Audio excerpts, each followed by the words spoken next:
ये वाक़या मेरे साथ 6 माह पहले पेश आया। मेरे कॉलेज के फ़ाइनल एग्ज़ाम्स होने वाले थे और मेरी बहुत सी तैयारी अभी बाकी रहती थी। वैसे तो मेरे कॉलेज की लाइब्रेरी 6 बजे तक बंद हो जाती थी, लेकिन एग्ज़ाम्स की वजह से कॉलेज वालों ने ये फ़ैसिलिटी प्रोवाइड की थी कि लाइब्रेरी रात 10 बजे तक ओपन रहेगी।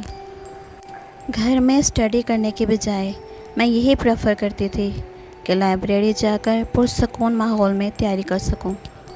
एक दिन मैं स्टडी में इतनी मगन थी कि मुझे पता ही नहीं चला कब 9 बज गए। मैं इतनी देर तक लाइब्रेरी में कभी नहीं रुकी। मैंने बाहर निकल के देखा, लाइब्रेरी बिल्कुल खाली थी।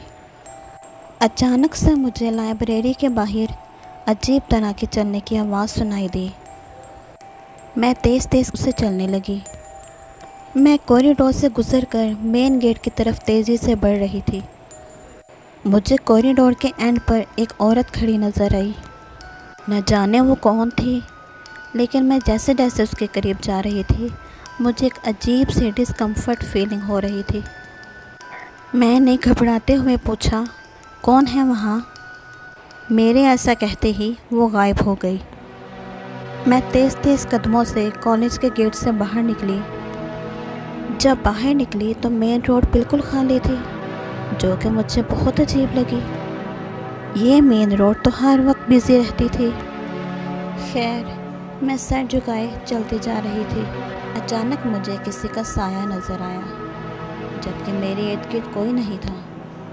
मैंने नज़र उठाकर जब सामने देखा, मेरे आगे एक औरत चल रही थी।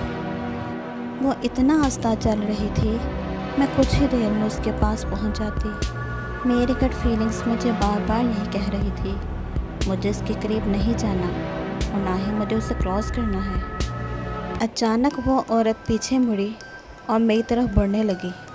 वो मुझे एक भूतनी लग रही थी। उसे देखते ही मैं फ्रीज़ हो गई।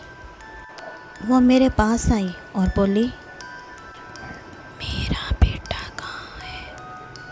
मैं तेज़ कदमों से घर की तरफ भागने लगी। इसी लम्हे मुझे उसके चीखने की आवाज़ सुनाई दी। उसके बाद मुझे कुछ याद नहीं। मैं जब होश में आई, मुझे पता चला मैं बेहोश हो गई थी और मुझे मोहल्ले का कोई आदमी घर पर लाया था। मेरा दिमाग अभी तक सुन्न था। मुझे कुछ समझ नहीं आ रही थी मेरे साथ क्या हुआ।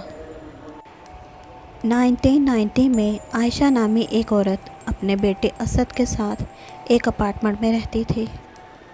वो अपने बेटे असद से बहुत प्यार करती थी। असद जब 22 साल का हुआ तो इसी कॉलेज में स्टडी करने लगा।